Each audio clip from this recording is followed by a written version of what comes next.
السلام عليكم ورحمة الله تعالى وبركاته.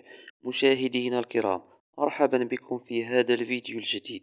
موعد وتوقيت مباراة اتحاد طنجة ونهضة بركان في الجولة 17 من البطولة الاحترافية إنوي القسم الأول، والقنوات الناقلة للمباراة.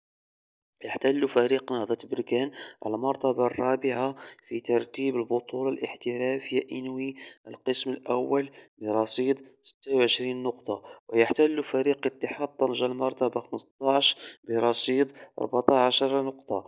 وسيواجه فريق نهضة بركان فريق اتحاد طنجة في الجولة 17 من البطولة الاحترافية إنوي القسم الأول يوم الأحد 11 فبراير 2024 في حدود الساعة 4 زوالا بالتوقيت المغربي.